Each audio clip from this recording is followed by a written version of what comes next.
Se você tem a sua Bíblia nessa noite, por favor, abra comigo no livro de 1 Reis, capítulo 14, começando com o versículo 22.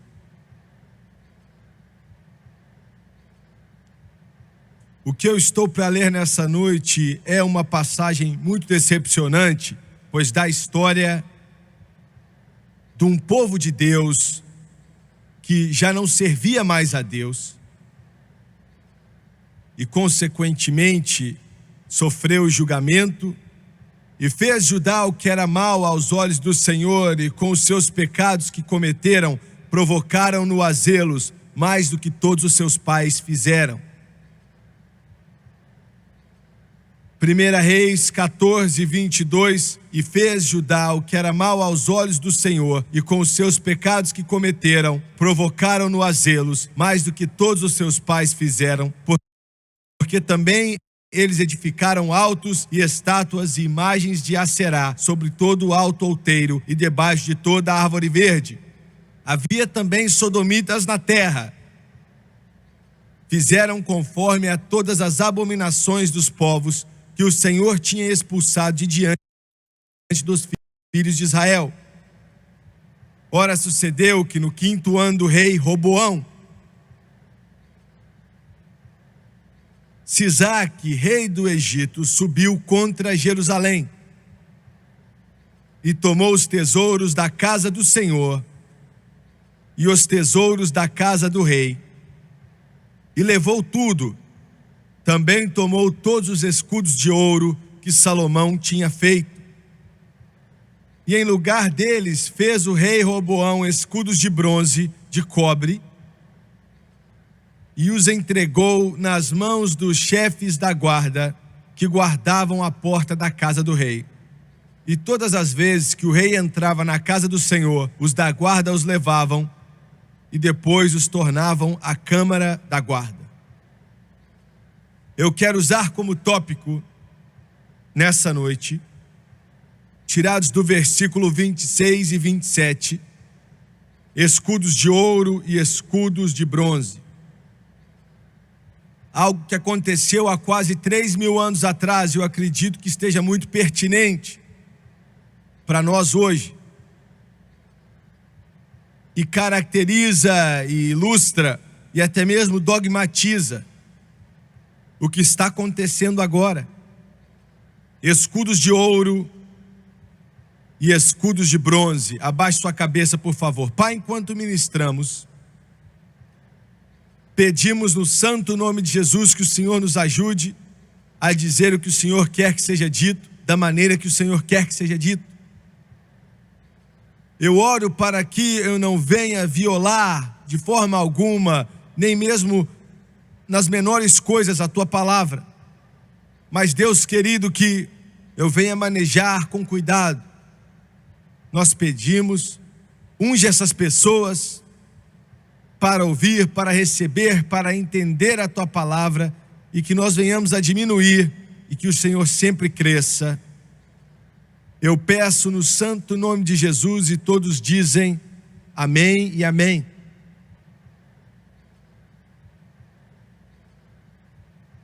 O período de 40 anos com Salomão, e alguém pode até dizer a maioria do período que viveram debaixo de Davi, foi chamado de Era Dourada de Israel. Nenhuma outra nação em toda a sua história, na história da humanidade, já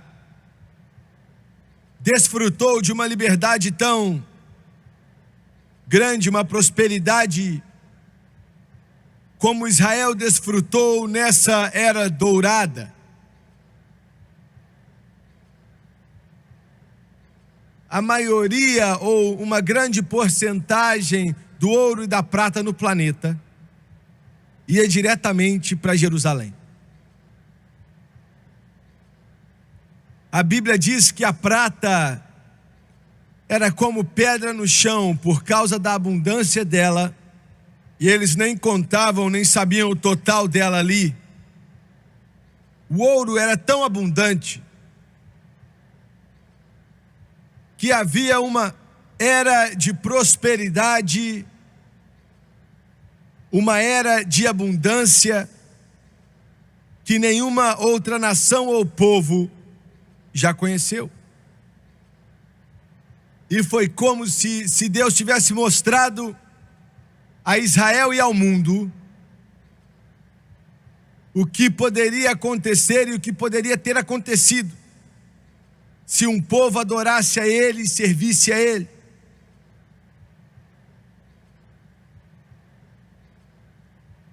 E ainda assim, eu quero te mostrar algo que é tão incompreensível e tão devastador que vai além de qualquer descrição. Se você tivesse estado em Jerusalém, no meio dessa era de prosperidade, de bênçãos gloriosas do Deus Todo-Poderoso, e se você se levantasse no monte do templo, aonde a arca da aliança estava no Santo dos Santos, ao lado de fora, na porta, estavam os querubins. Naquele templo, o prédio mais lindo, mais magnífico, construído pelas mãos dos homens, se fosse reconstruído hoje, custaria $1 trilhão.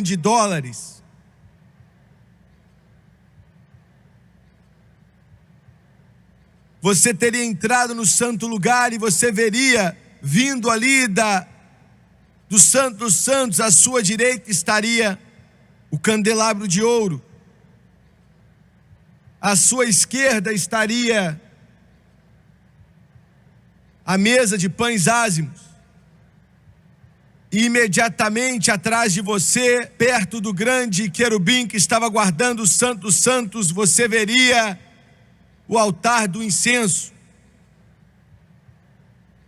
Se você tivesse saído, você ia ver a pia de bronze e então o altar de bronze.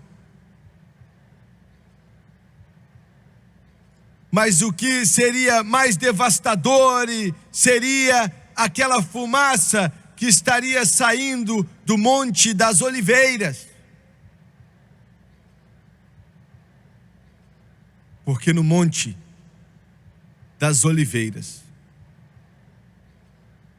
haviam templos construídos para os deuses pagãos das esposas que Salomão tinha casado.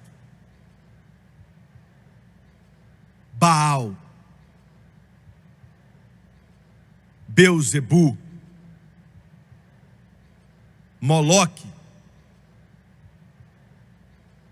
Algo tão terrível, tão horrível que palavras não podem descrever corretamente a imoralidade, a sujeira, a maldade, o pecado, a podridão que acompanhavam a adoração desses deuses pagãos, desses ídolos, para apaziguar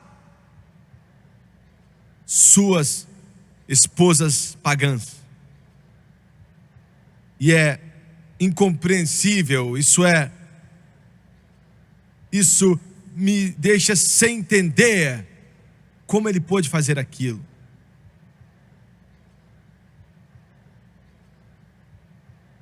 Deus disse a Salomão: por causa do seu pai Davi, não vou trazer julgamento sobre a nação enquanto você viver. Salomão morre e Roboão aparece. Esse é o cenário da minha mensagem. A iniquidade de Israel vai crescendo cada vez mais, como eu li para você nessa noite.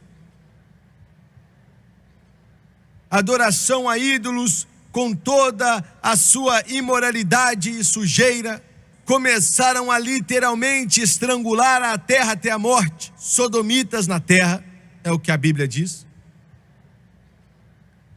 Uma nação que tinha conhecido tanto a Deus, que tinha conhecido as bênçãos de Deus, que tinha conhecido a visitação de Deus, uma nação que tinha conhecido a glória de Deus, o poder de Deus, agora vira as costas totalmente para Deus. E a Bíblia diz que Sisaque, o poderoso faraó do Egito, marcha com o seu exército em Israel e Jerusalém. E eu quero que você me escute. O Egito, como todo estudante da Bíblia sabe, é uma tipificação do mundo. E é absolutamente impossível que qualquer um que possa ouvir a minha voz, qualquer um nesse mundo,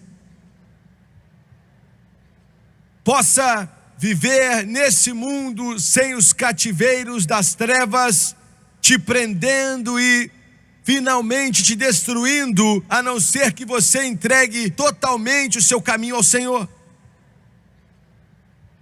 E eu quero repetir.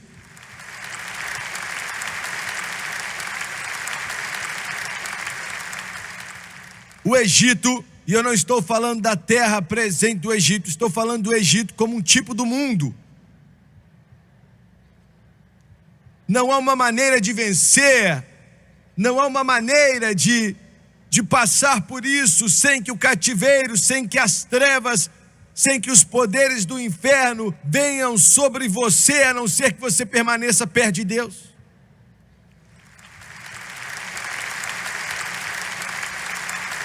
Ou você vai com o Sisaque, ou você vai com o Espírito. Ou vai ser Sisaque, ou vai ser o Espírito de Deus. Você tem uma escolha.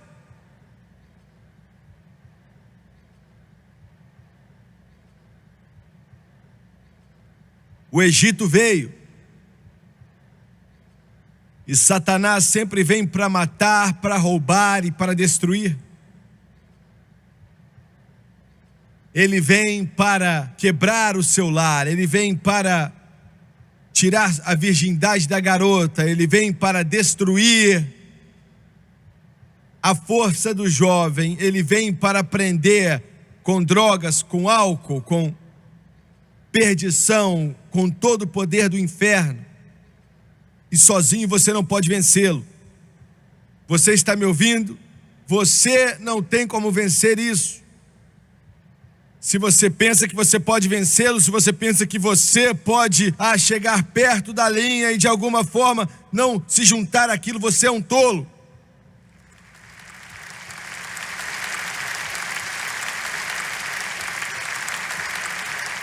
Eu estou aqui nessa noite somente porque uma mãe e um pai entregaram a vida e o coração ao Senhor Jesus Cristo, me criaram nos caminhos de Deus, me criaram nas páginas nesse livro que eu tenho em minhas mãos aqui, somente pela graça de Deus, somente pelo seu amor, somente pela sua graça, somente pelo seu amor eu estou aqui nessa noite.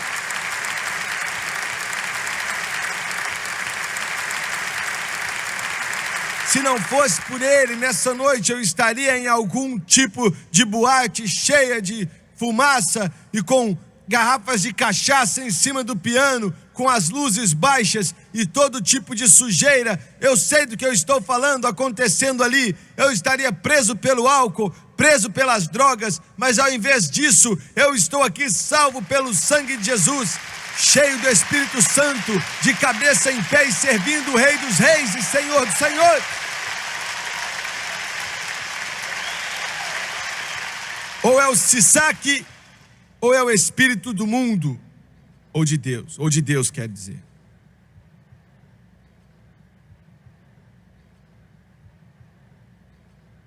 Agora,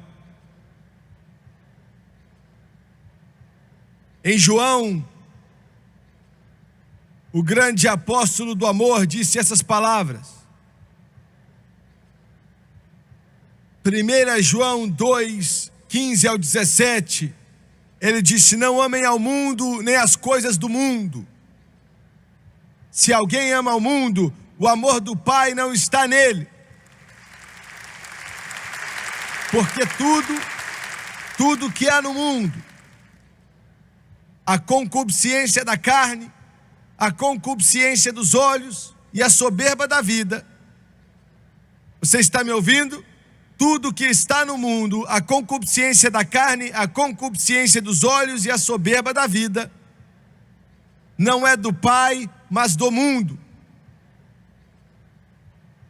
Agora, eu quero falar a respeito desses três aspectos por alguns instantes do mundo. Quando João disse essas palavras, guiado pelo Espírito Santo, ele na verdade estava dizendo elas para o 3º capítulo do livro de Gênesis. O ataque que Satanás usou contra Eva foi nesses 3 quesitos aqui: a concupiscência da carne, que é a paixão, a concupiscência dos olhos, as coisas que nos são bonitas, e a soberba da vida, o poder. Isso é a maior arma de Satanás para destruir. Escute com cuidado. A concupiscência da carne consiste basicamente de adultério, fornicação, obras da carne, perversão, luxúria, e por aí vai, o cenário continua. A concupiscência dos olhos é um tipo diferente, está na área da beleza. Será que você liga a sua televisão para ver a entrega do Oscar em Hollywood? Você observa a exaltação da beleza da carne. Você vê as pessoas bonitas. Você está olhando para a concupiscência dos olhos. Satanás, ele sabe manejar isso que parece ser bonito. Milhões de jovens se envolvem nisso. Você liga o seu televisor e você vê aqueles cantores de rock, aquela grande multidão com aquelas luzes e com aquela fumaça toda. E milhões de jovens estão conectados com aquilo, a concupiscência da carne, a concupiscência dos olhos. Toda a igreja basicamente tem uma disciplina contra esses 2 pecados terríveis do inferno: a concupiscência da carne e a concupiscência dos olhos. Se o membro de uma congregação comete um desses pecados, sabemos como tratar dele, não é? Sendo pentecostal, carismático ou denominacional, nós temos disciplinas na igreja para lidar com esses 2 pecados: a concupiscência da carne e a concupiscência dos olhos. Mas esse 3º pecado, a soberba da vida, nós não temos uma disciplina para isso.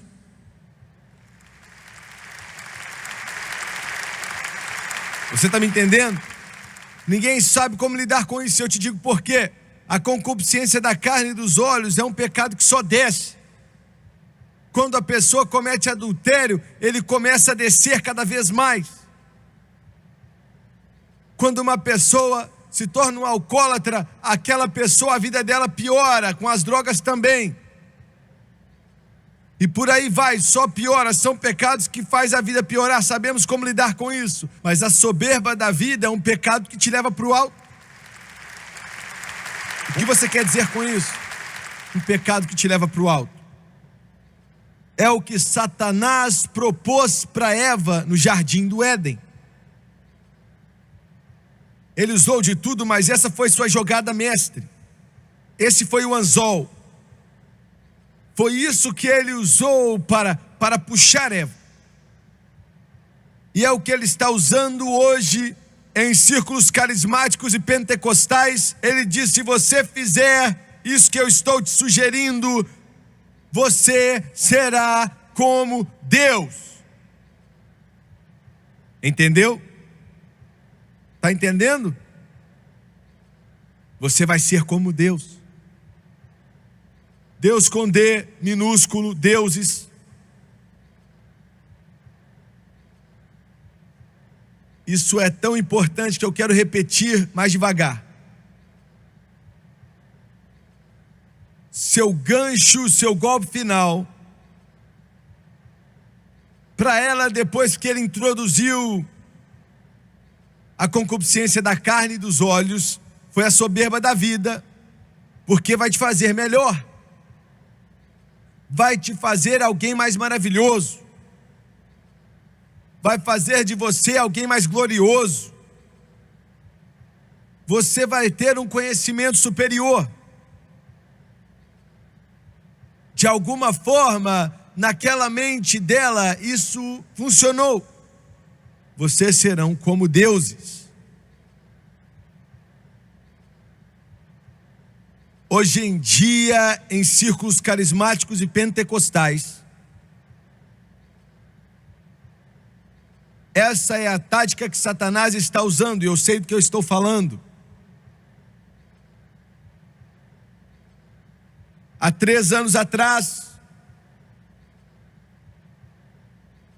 um sábado de manhã, eu estava orando, buscando a face de Deus. Muitos sábados, quando estou em casa, eu fico o dia inteiro orando, jejuando, estudando a palavra. Eu tinha ido a um lugar calmo, tinha estacionado meu carro, estava estudando a palavra fazia algumas horas e foi bem ao lado ao pai das águas, o rio Mississippi. Eu estava caminhando na beira e orando. E Deus começou a falar ao meu coração e começou a me dizer algumas coisas que estavam por vir nesse ministério específico e no mundo. E Ele me disse 2 coisas que eu vou mencionar, mas não vou voltar a falar delas. 3 coisas. Ele disse: você tem uma mensagem para a nação e eu quero que você entregue. Forças poderosas vão tentar te parar, mas diga o que eu te mandei dizer. Em segundo lugar,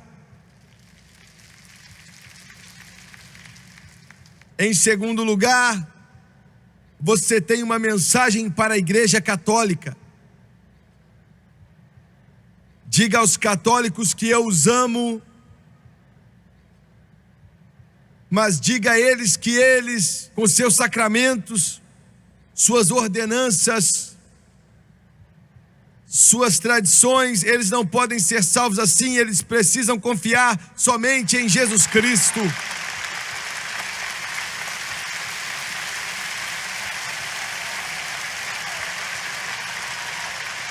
Você tem uma mensagem para o mundo denominacional. Fale com eles em um tom sanatório e diga a eles que, a não ser que eles aceitem o batismo no Espírito Santo, eu vou me afastar deles.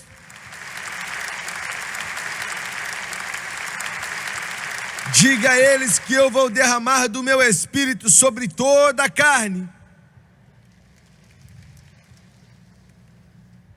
E não importa quão poderoso eles possam ser, se eles continuarem a rejeitar o Espírito Santo, eu o transformarei em uma casa vazia.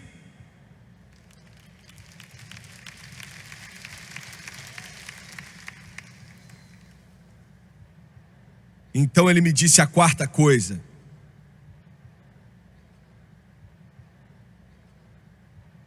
E parte o meu coração dizer isso, mas eu entreguei minha alma à nação, eu entreguei a minha alma aos meus amigos católicos, eu entrego a minha alma ao mundo denominacional. E ele disse assim, isso foi antes do fato: você tem uma mensagem que eu vou te dar para os pentecostais e os carismáticos.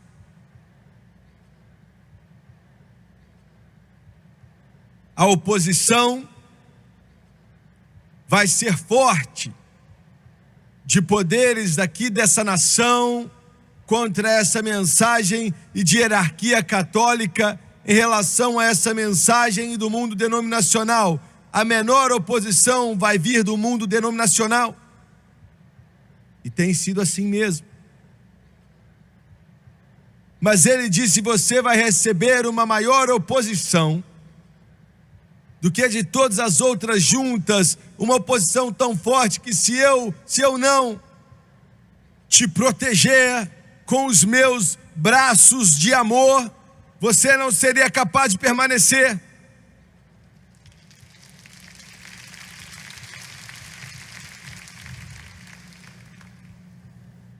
Mas entregue essa mensagem. Eu quero ler isso de uma mensagem de Dave Wilkerson antes de continuar. Dave disse: a igreja fria, morta e liberal há muito tempo tem se entregado aos seus caminhos pecaminosos. Não é a principal preocupação de Deus nesses últimos dias. Existem denominações inteiras que se tornaram pagãs. O Espírito de Deus as deixou há anos atrás. Mas o foco de Deus, ele disse, é tanto as igrejas pentecostais e carismáticas, organizadas e desorganizadas. É do corpo carismático de crentes que toda a pregação da prosperidade, o humanismo secular e pentecostal e a vã filosofia surgiu. Aqueles que se dizem serem guiados e batizados pelo Espírito são aqueles que dizem: Deus quer que você fique rico, cheio de produtos e autossuficiente em todas as coisas. É deste corpo que as novas doutrinas de domínio terreno têm nascido.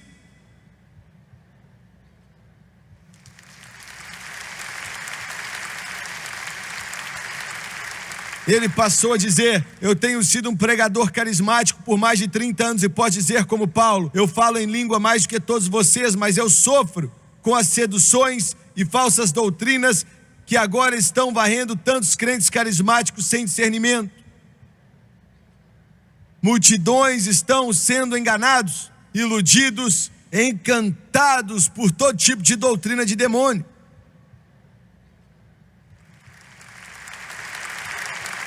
Então ele disse isso: o que Deus lamenta é a mistura que está sendo introduzida nos círculos carismáticos.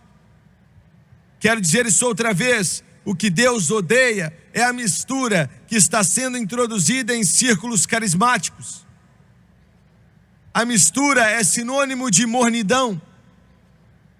Você mistura água fria com água quente e a água está morna. E ele continuou dizendo: hoje em dia você encontra essa mistura em todos os lugares. Vá, ele disse, a um chamado show de rock cristão, por exemplo. Que mistura incrível. Eles geralmente começam dizendo: nós estamos aqui só para ministrar Jesus, para glorificá-lo. Você ouve eles falarem a respeito de santidade, arrependimento, desistir de tudo por Jesus, e de repente o espírito de Elvis Presley parece cair sobre eles e eles são transformados diante dos seus olhos em roqueiros loucos, desinibidos, sem o menor bom senso. Antes do evento acabar, você escuta eles vangloriando: nós vamos levar Jesus aonde a igreja nunca vai, aos bares, aos shows seculares, na MTV. Estamos orando para Deus nos dar o ouvido do mundo. Queremos chegar na mesma multidão que o mundo chega. E terminando a declaração, ele disse assim: se eu tenho que acreditar no que Jesus disse, eu quero repetir, se eu for acreditar no que Jesus disse, eles seriam apedrejados com tomates e arrancados para fora do palco por aquele bando mundano, isto é, se eles realmente ministram no Espírito.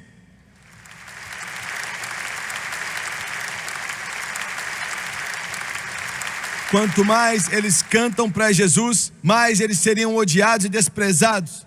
Cantores evangélicos que são elogiados e aceitos pelo mundo perderam a presença de Jesus. A mesma coisa que faz com que a rejeição, o evangelho de Jesus Cristo é uma ofensa para os judeus e loucura para os gentios.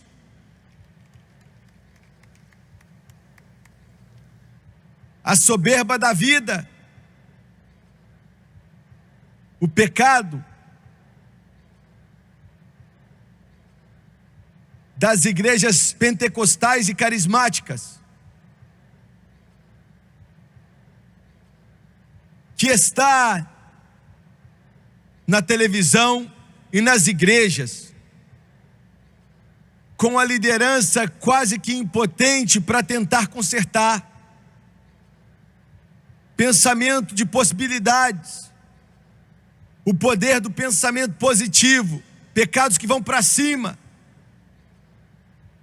atitude mental positiva, psicologia cristã é o que eles dizem, cura interior. Bem, eu não entendo, eu não entendo como isso pode ser ruim. Eu sei, é por isso que é difícil.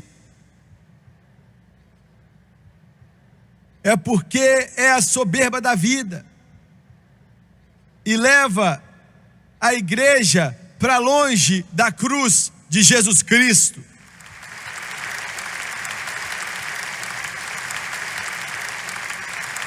Alguma novidade ou filosofia que aparece diante de você não é a sua resposta.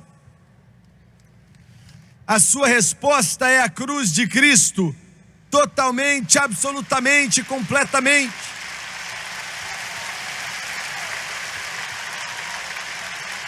Essa novidade da ciência mental, que pensa que pode ajustar o seu caminho mentalmente até a vitória, ao poder e à liberdade, é do inferno, tanto quanto o adultério, ou a fornicação, ou a perversão, e é tão difícil de reconhecer. Milhões de cristãos aceitaram, soa bem, parece que é bom, mas é a soberba da vida, e te diz que o que você realmente precisa para resolver seus problemas é autoestima. Eles nos dizem hoje em círculos pentecostais e carismáticos que por muito tempo tivemos uma teologia centrada em Deus. Hoje precisamos de uma teologia centrada no homem. Não, isso não vem do modernismo, do Conselho Mundial de Igrejas. Isso vem de pessoas que oram em línguas e são cheios do Espírito, pregadores pentecostais e carismáticos. O que eu estou pregando não é popular. Eu entendo isso. Eu choro, eu digo, Deus, como é que eu ainda tenho um povo que me assiste?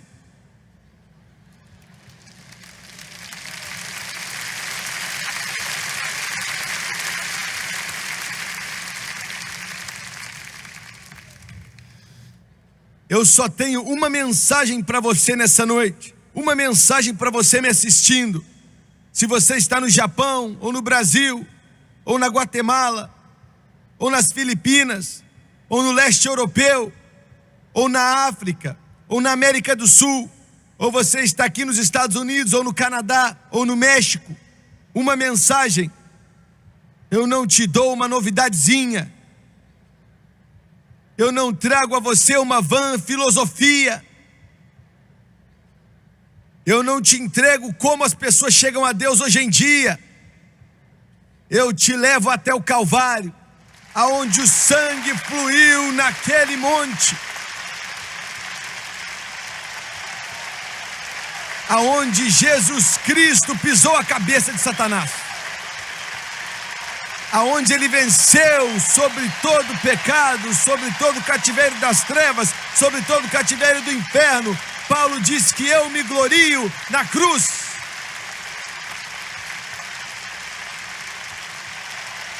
Paulo disse, eu não te dou nada a não ser Jesus Cristo e ele crucificado.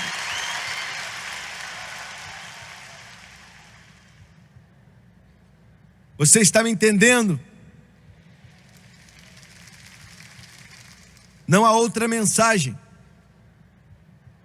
O Espírito Santo vem pelo Calvário, a cura vem pelo Calvário, a vitória vem pelo Calvário, os cativeiros são quebrados no Calvário, a salvação vem pelo Calvário, e o Calvário não precisa de nenhuma coisa sendo adicionada ali. Jesus pagou tudo, eu devo tudo a Ele.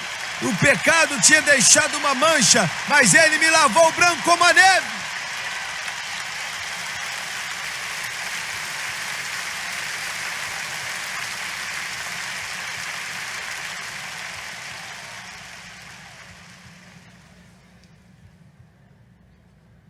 Você diz: Jimmy Swaggart, você me deixa nervoso, isso é problema meu.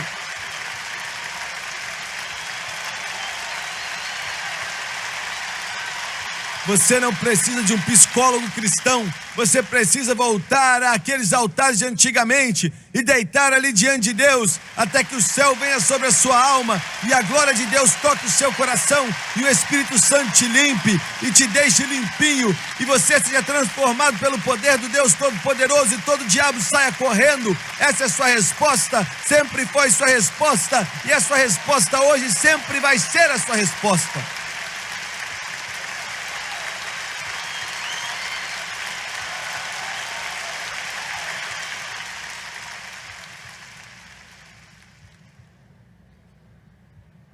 Aquelas igrejas pentecostais de antigamente, que o mundo ria deles e chamavam de deita e rola.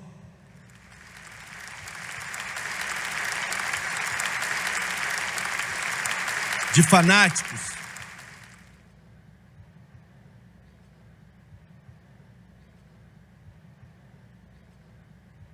Eu cheguei ali para lutar, mas aquela noite, algo veio sobre mim.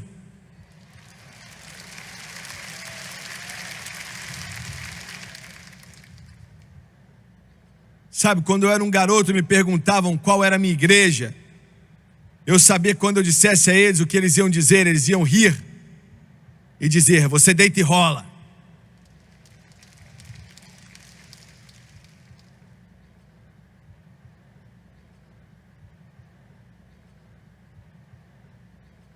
Mas veja bem, aqueles que se dobravam diante do altar podiam não ser as coisas melhores na visão do mundo, e a maioria da igreja podia até pensar que éramos loucos, mas funcionava.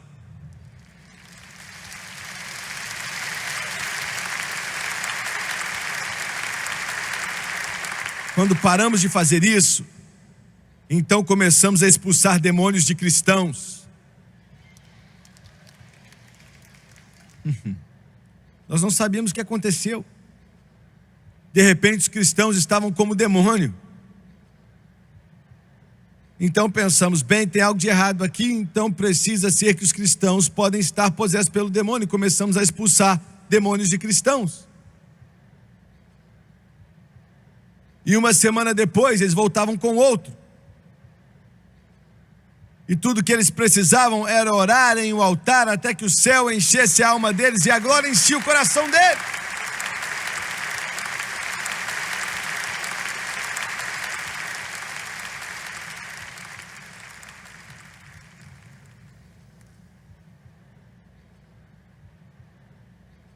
A Bíblia diz que o Egito veio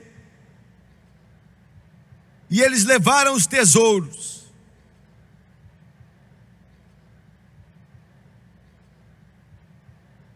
O que são esses tesouros? Hoje em dia no Pentecoste nos gabamos das maiores igrejas, dos prédios maiores. Nos gabamos em quem cresce mais rápido.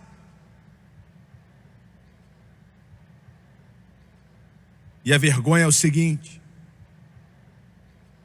é muito raro que se passa uma semana que eu não converso com um líder pentecostal e eu não consigo que nenhum admita que precisamos de avivamento.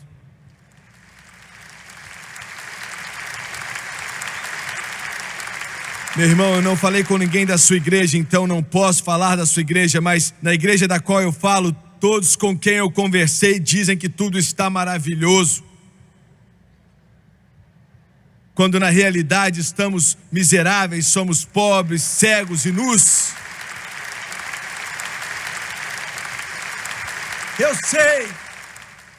Eu sei que esse tipo de pregação é chamado de pregação negativa.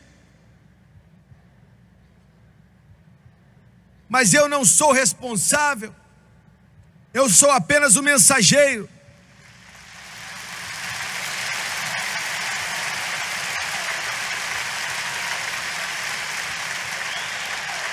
O Egito vai remover o tesouro. Veja bem, hoje em dia há uma aglomeração. O círculo carismático trouxe para o Pentecoste as coisas do mundo e somos levados a pensar que podemos falar em línguas e ainda continuar indo às coisas do mundo e continuar agindo como o mundo e fazendo as coisas que eles fazem. Estou sendo claro? Você me entende? Veja bem, talvez você não vai gostar, talvez você pense que isso é algo antiquado, que é um anacronismo. Eu não posso fazer nada, mas eu tenho que dizer. Na nossa igreja nós dizemos às pessoas, aos jovens assim como os mais velhos: deixa esse negócio de cinema pra lá, eles são sujos, são podres, são imundos, não vá, não se engane com eles.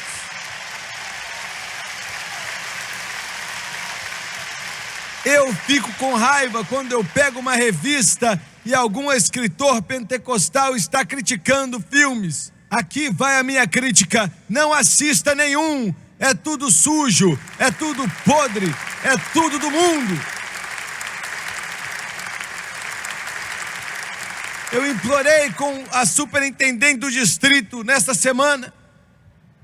Implorei. Eu disse: você não sabe que quando você coloca alguém que vai nas boates diante da câmera de TV, não faz diferença que ele ainda se diz ser salvo. Talvez ele tenha sido salvo, mas ele ainda está aparecendo nos bordéis, nas casas noturnas, nos buracos do inferno. Você não sabe, quando você faz isso, que você está enchendo as casas noturnas e enchendo os buracos infernais e enchendo as baladas com a nossa juventude carismática e pentecostal? O que você está falando? Quando você recebe essa pessoa na sua igreja, ou eu recebo na minha igreja, ou recebemos na televisão, estamos dizendo ao mundo que o estilo de vida deles nos satisfaz, e isso abre a porta para a nossa juventude ir até lá. Sisaque está tirando os tesouros, o Egito está levando os tesouros.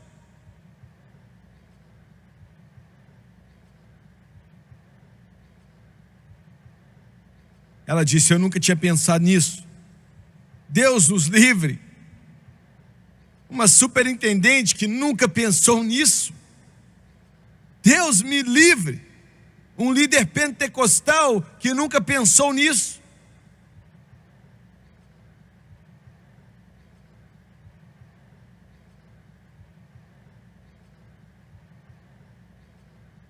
Mas direto a gente vê isso na televisão. Eu digo na televisão que se diz ser cristã. As super igrejas têm constantemente que hoje o nosso povo está se tornando acostumado com isso e eles não acham que tem nada demais.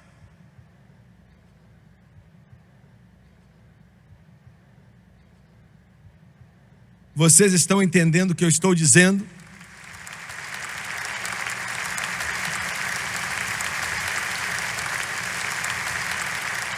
Ele levou os tesouros. O que são os tesouros? Deixa eu te dizer assim. Deus me mandou dizer ao mundo pentecostal mais uma coisa. Ele disse: diga a eles que eles podem construir suas grandes igrejas. Eu não sou contra isso. Temos uma grande igreja em Baton Rouge que acomoda 7.000 pessoas. Não sou contra isso, não estou falando depreciativamente, mas ele disse: diga a eles que eles podem construir essas grandes igrejas e as grandes universidades e obter seus doutorados. Não sou contra isso. Estamos construindo uma faculdade. Ele disse: diga a eles que eles podem se vangloriar dos milhares que vêm.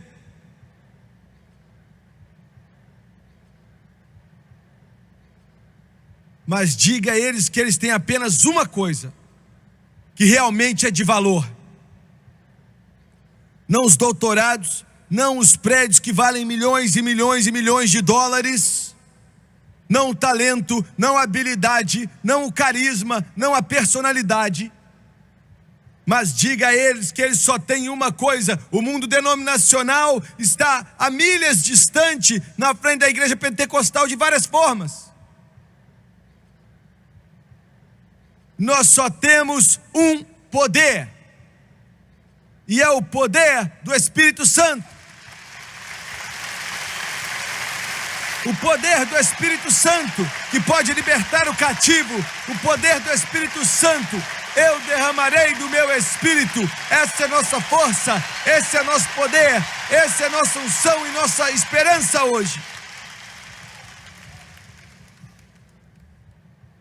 Nós não somos nada sem Ele.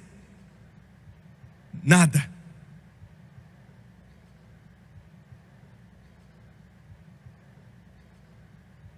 O que você quer dizer com o poder do Espírito Santo? Eu digo convicção do Espírito Santo, que alcança a congregação e convence vidas e corações do pecado, e entra no coração, entra na vida, e diz ao pecador que ele precisa de Jesus, e aquele cristão tem que resolver sua situação e voltar para Deus. É disso que eu estou falando. Eu estou falando daquilo que temos em nossas igrejas, que faz você chorar, que parte seu coração, que te faz levantar a mão e começar a adorá-lo e a louvá-lo e a glorificá-lo, que te faz ficar prostrado diante do Calvário e deitar ali enquanto você chora e flui na sua face, enquanto seu coração está quebrantado e você se vê perdido sem Deus, ainda que você esteja salvo. Eu estou falando de fazer apelos quando as pessoas vêm descendo correndo nos corredores com a face suja de tanto chorar e tremendo pelo poder do Deus Todo-Poderoso. É disso que eu estou falando. É isso que Deus nos deu e nos faz grandes. Sem isso não somos nada.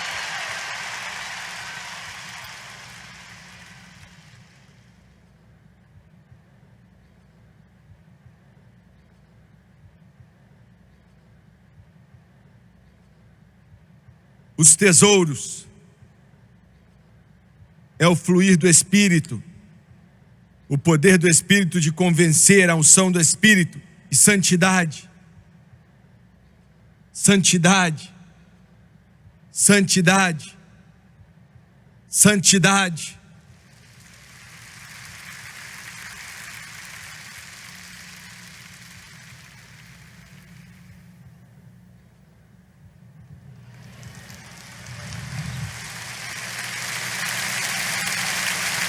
E quando você recebe essa santidade em seu coração que te transforma e faz você querer ser mais como Jesus, garota, você vai começar a vestir diferente.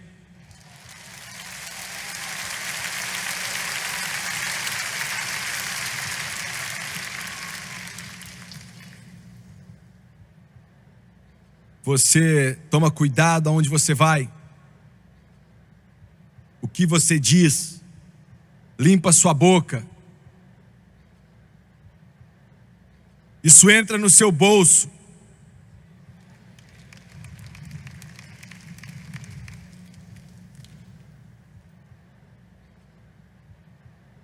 Esses são os tesouros.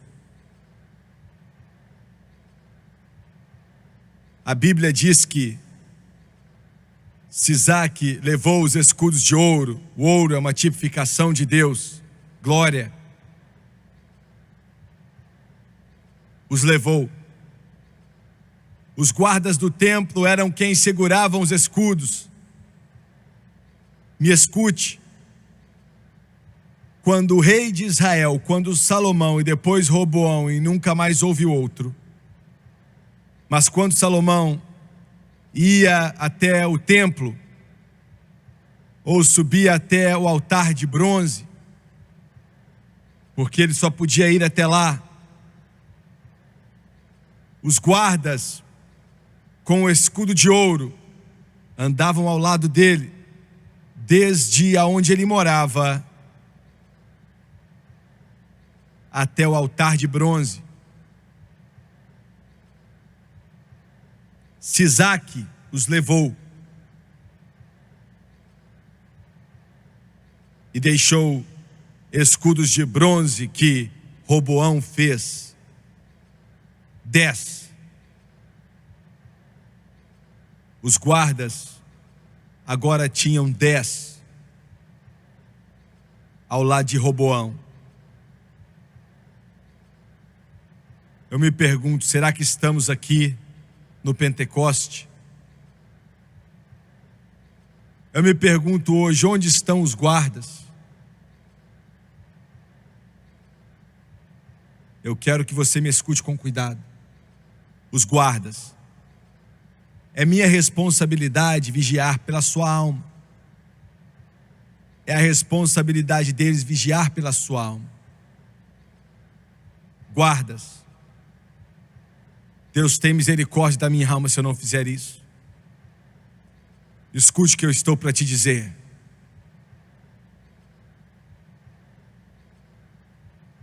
Deus, como eu posso dizer isso?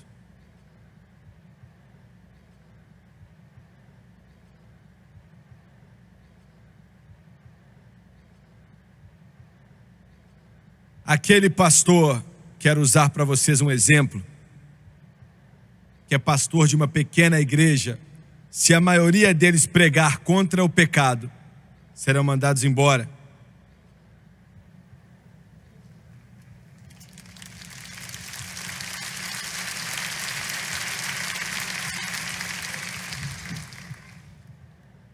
Eu não disse todos, a maioria. Se eles falarem contra essas coisas que eu estou falando aqui,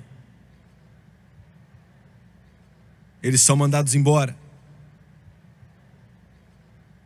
Muitos dos líderes nos círculos carismáticos e pentecostais são motivados por meios políticos ao invés de meios espirituais.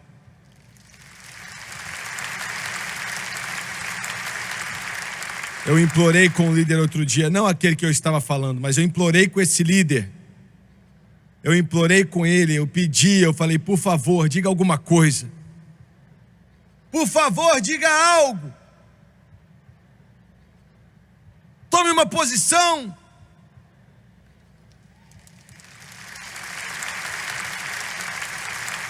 Se já houve um dia e uma hora na qual imploramos que os guardas se levantem como homens, não carregando aquilo que o inferno diz, ou o que o mundo diz, ou o que a religião diz, e que digam, não importa o que aconteça comigo, não importa o que aconteça com minha pensão, não importa o que aconteça com a minha popularidade, não importa o que aconteça com meus amigos, aqui estou, e aqui eu estou de pé, eu vou dizer, assim diz o Senhor, eu pregarei o poder do Deus Todo-Poderoso, chamarei o pecado de podre, e o céu de algo puro, e o Espírito Santo de santo, e eu vou me levantar, e podem contar comigo, pelo poder do Deus Todo-Poderoso.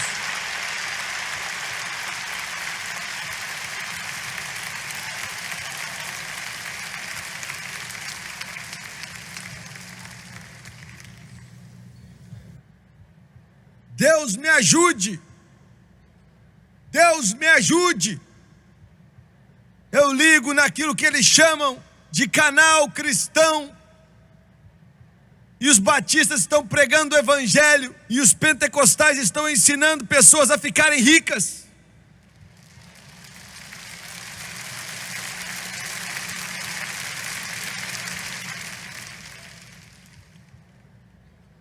Parte o meu coração. Parte o meu coração. Não importa se você ficar rico ou não. Eu me importo se você conhece Deus ou não.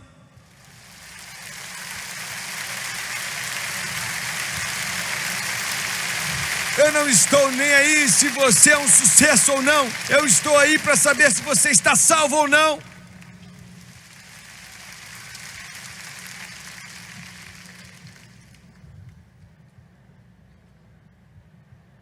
Somos os guardas. Os guardas. Os guardas. 10 escudos de bronze. Só tinha sobrado isso. Era um sábado à noite.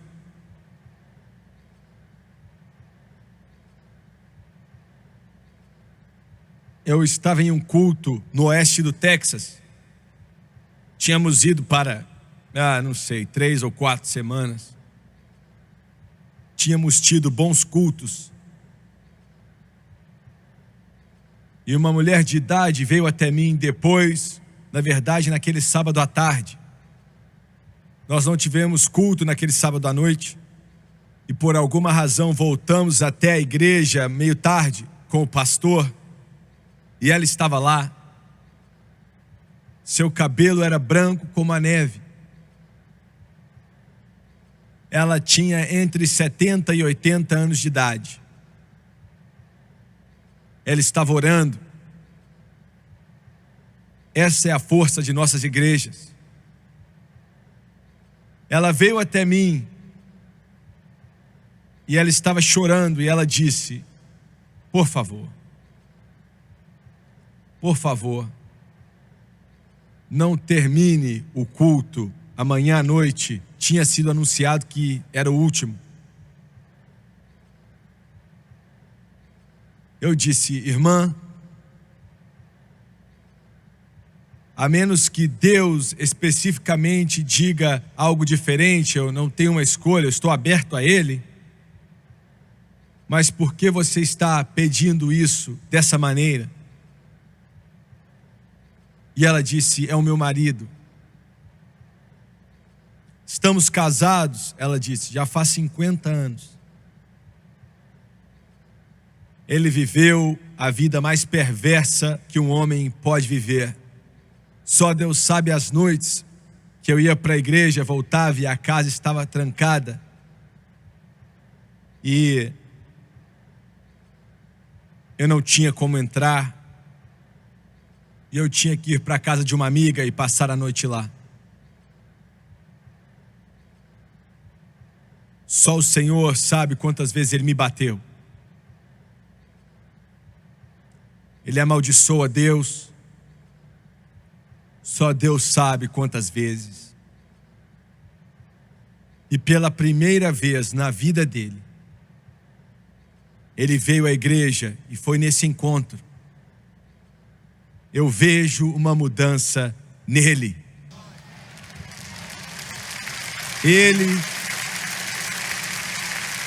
Ele está perto. E eu tenho tanto medo que ele não se converta.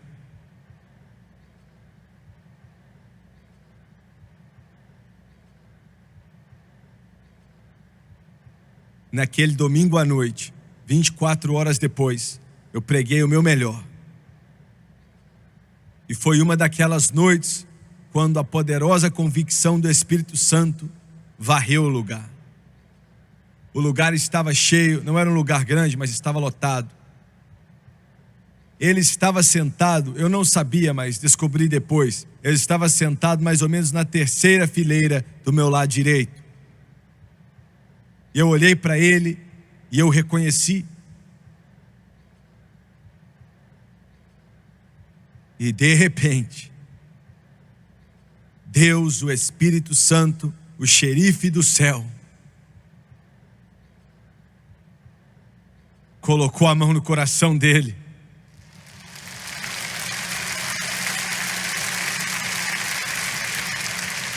E ele tinha pelo menos 75 anos de idade. Eu vi ele colocar a cabeça no banco em frente, chorar e chorar. Por que você está me dizendo isso? Eu estou te contando pelo seguinte: estes são escudos de ouro. Esta é a única coisa que funciona, mas nada funciona.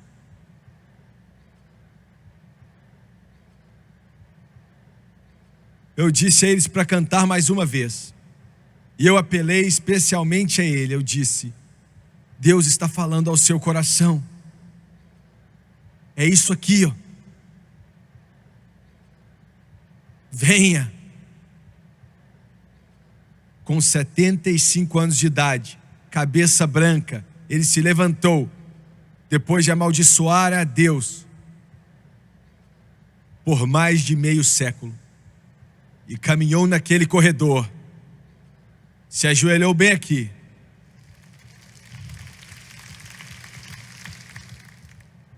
E quando Deus olhou para ele, Ele não viu embriaguez, ou sujeira, ou podridão, ou profanação. Ele disse: eu não encontro culpa alguma nele.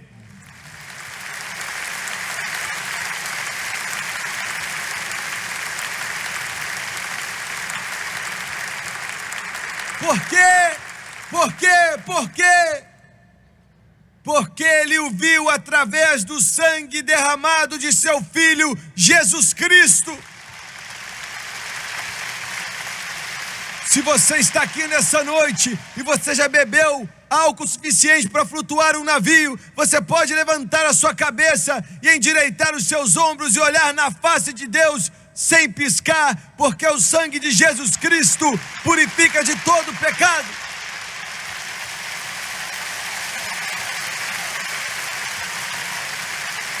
Glória a Deus!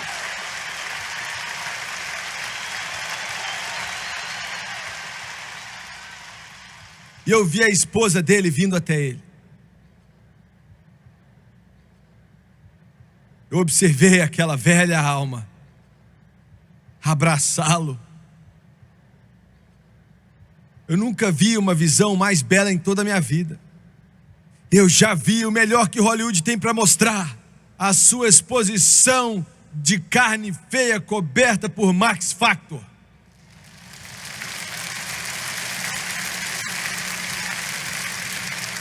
Eu já vi as luzes de Las Vegas brilhando e todas as suas milhares de luzes. Mas o inferno não tem nada que se compare com uma alma que saiu das trevas para a luz e veio a Jesus Cristo. Nada, nada, nada, nada. Eu vou gritar por isso, os anjos vão gritar por isso, todo o céu vai gritar sobre isso. Vale a pena gritar por isso.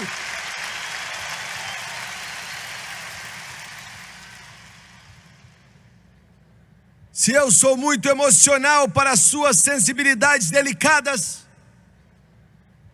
querido, você vai ficar aí até o musgo crescer em cima de você antes de eu pedir desculpas por isso. Eu estou feliz por estar salvo. Eu estou feliz por ser cheio do Espírito Santo. Eu estou feliz porque eu amo Jesus. Eu estou feliz porque Ele vive em meu coração. Eu não me envergonho disso. Eu nunca estive envergonhado disso. Eu grito pela manhã. Eu grito pela tarde. Eu grito quando o sol se pôr. Eu grito quando eu estiver dormindo. Eu grito quando eu estiver acordado. Eu vou gritar quando Ele voltar, com o alarido e com a voz do arcanjo e com a trombeta de Deus.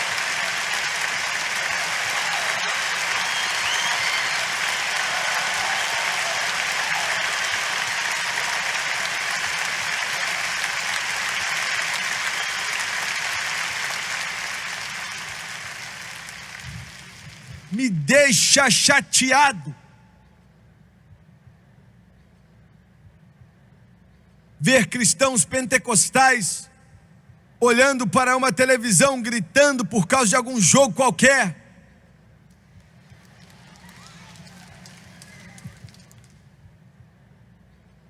E quando vão para a igreja ficam parados como estátua. Eu fico chateado. Que os redimidos do Senhor cantem. Que os redimidos do Senhor cantem. Que eles se levantem e declarem. Que eles testemunhem no trabalho. Que eles testemunhem em casa. Que eles testemunhem na escola. Que eles testemunhem para o diabo. Que eles testemunhem para o inferno. Que eles testemunhem para os poderes das trevas. Que testemunhem para os anjos. Jesus salva. Jesus salva. Jesus salva. E o sangue dele lava e me deixa mais branco que a neve. E se não vale a pena gritar por isso, então não vale a pena gritar por nada.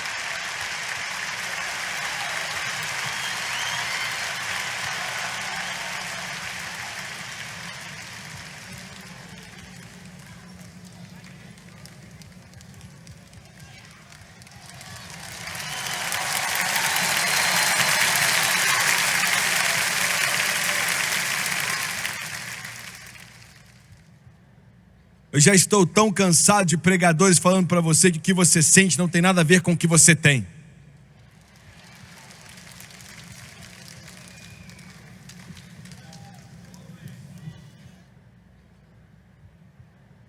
Se a minha esposa nunca me falasse que me amava, eu tinha largado ela. Eu acho.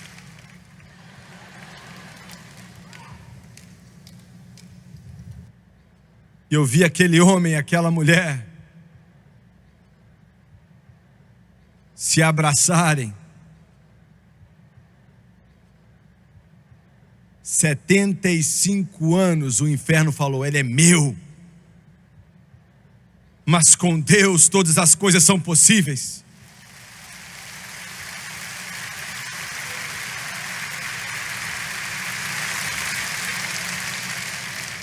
Outro dia um pregador disse: irmão Suega, vocês têm algum tipo na sua igreja de aconselhamento antes do casamento para noivos e noivas? Isso não é dar conta de vocês. E eu disse: claro. E ele perguntou: o que você tem para noivas e noivos que vão se casar daqui uns dias? O que você diz para eles? Seja cheio do Espírito Santo e use Listerine.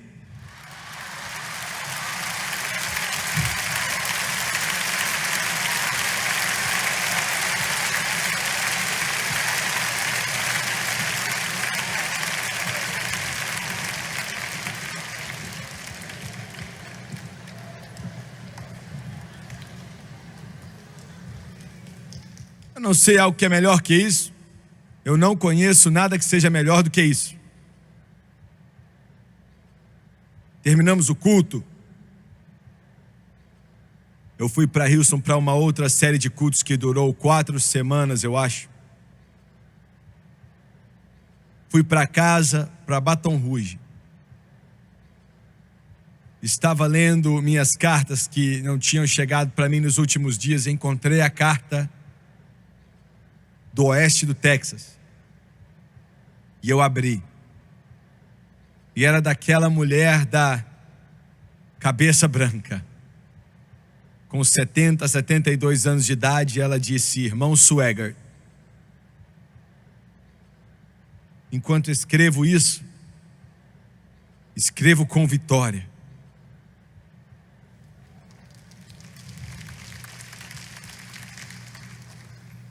Tenho buscado a Deus por tanto tempo. E Ele respondeu minha oração. Domingo passado foi o último culto que o meu marido esteve nele. Ele sofreu um derrame. Se eu me lembro bem, no dia seguinte, eu acho. Levamos ele para o hospital e ele durou mais ou menos 2 semanas. E ele viveu uma vida que sabíamos que ele estava para partir. Os médicos disseram: não podemos fazer mais nada. E ele sabia que estava indo embora. E ela disse: irmão Jimmy, ele morreu cantando. Amazing grace, how sweet that sound. Esses são os escudos de ouro That has saved a wretch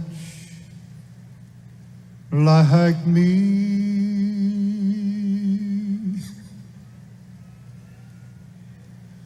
I once was lost, but now I'm found.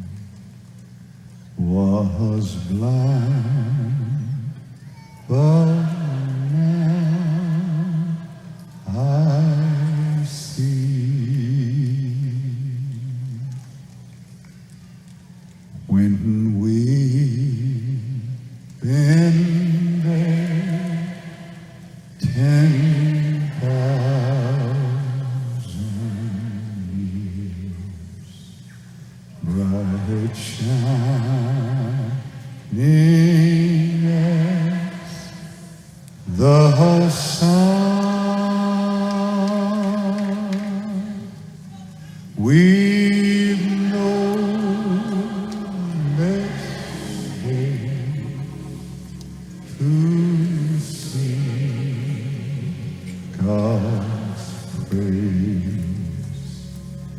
than when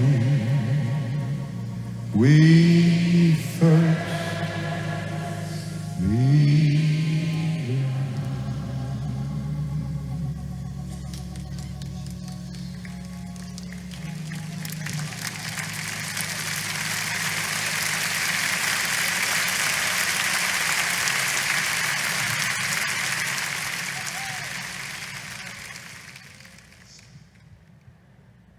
Pai Celestial, enquanto nós fizemos o nosso melhor nessa noite para pregar Sua palavra, eu quero pedir que o Teu Espírito se mova sobre todo o coração e toda a vida. Traga aquele que está desviado para casa. Traga essa alma preciosa para casa. Traga-o para casa, de cabeça baixa e olho fechado. Eu não sei como está seu coração, mas Deus sabe. Agora eu quero fazer essa pergunta.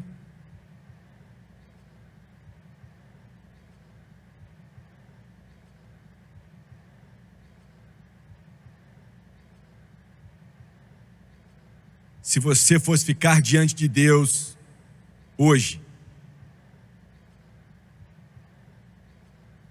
e Ele te perguntasse: por que eu devo permitir que você entre aqui? O que você diria?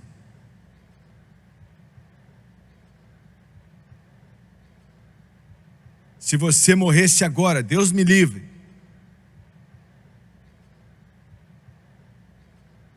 antes desse dia acabar e passasse para a eternidade para conhecer o seu Criador, qual seria a sua resposta? É tarde, irmão. Nosso tempo está acabando. Deus está para terminar com tudo. É quase o fim. Eu sei do que eu estou falando. Estamos quase no fim. A única coisa que vai te levar para o céu é a graça de Deus, mais nada.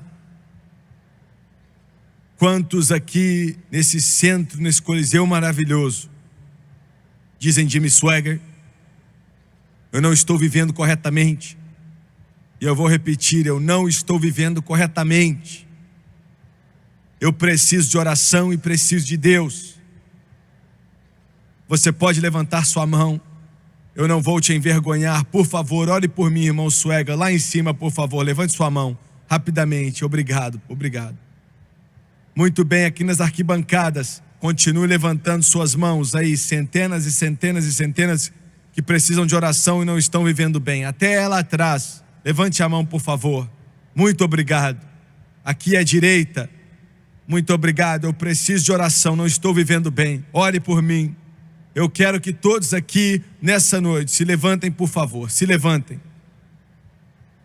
Todos de pé, por favor. Milhares de cristãos que eu sei que estão aqui, que realmente amam a Deus, que eu sei que estão aqui, que sabem orar. Eu quero pedir a todos vocês para acreditar em Deus comigo, pois o peso é tão grande. E eu quero que você ore enquanto esse sinal passa no mundo inteiro, porque eles estão vindo do norte, do sul, do leste, do oeste. Eles estão voltando para casa. E eu quero que você me ajude a orar. E eu quero que todos vocês que levantaram as mãos, eu quero que você venha lá de cima, aqui de baixo, do lado, de cá. Eu quero que você venha até aqui. Eu quero que você desça esses corredores, pois vai ser a maior caminhada que você já fez na sua vida. Nenhuma se compara com ela, porque Deus ama você. Deus ama você. Então agora, enquanto eles cantam, graça de Deus que salvou um pecador como eu, venha.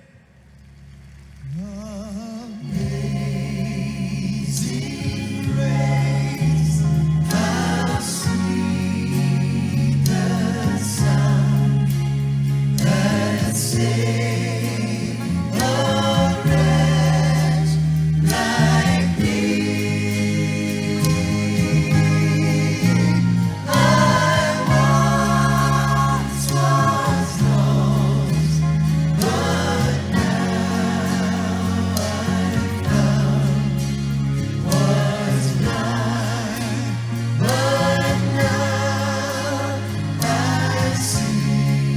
Sing it with them right now.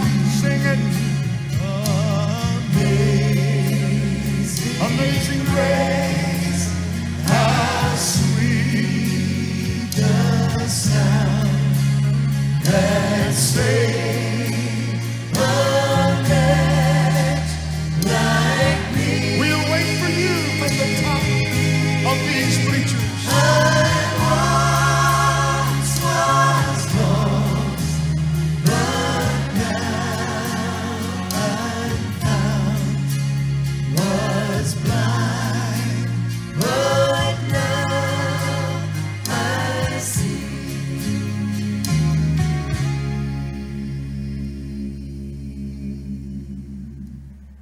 Eu quero que você olhe para mim rapidamente, por favor. Vocês pela televisão, eu quero que vocês olhem para mim rapidamente. A primeira coisa que eu quero te dizer, se você puder entender, se eu puder entender, que é o seguinte: Deus ama a todos vocês que estão aqui, mais do que você pode imaginar.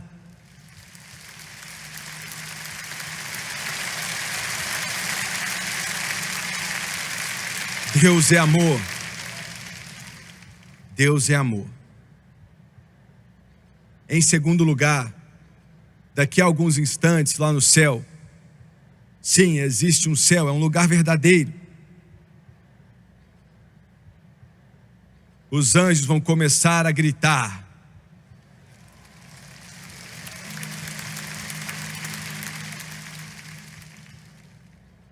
Por quê? Porque no Congresso hoje eles passaram uma lei de impostos? Não. O céu nunca vai estar aí. E eu não estou falando mal disso, mas quando você vem para Jesus, o céu se alegra, e se alegra, e se alegra, e se alegra.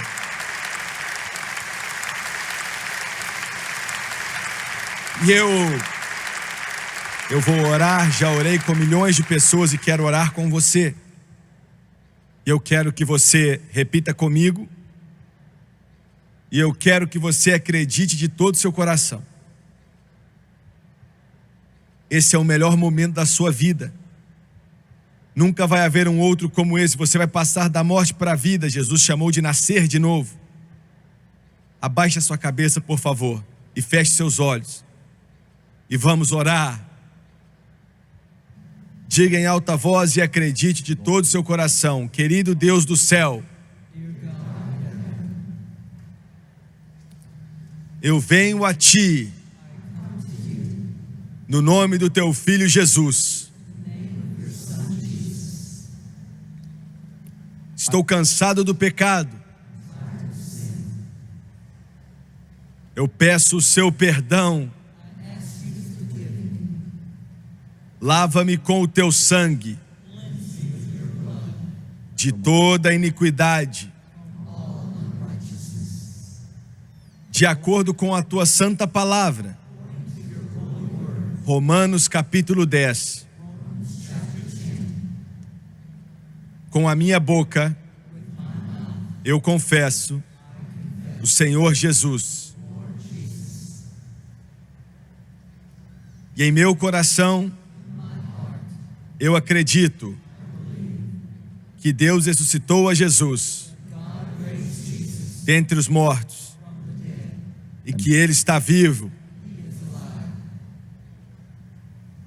E nesse exato momento eu aceito a Jesus Cristo como meu Salvador e como Senhor da minha vida. E de acordo com a Sua palavra, que não pode mentir, e sempre é verdadeira. Eu sou lavado, eu estou limpo, eu estou santificado, eu sou justificado, eu estou salvo. Aleluia, glória, louvado seja Deus, louvado seja Deus.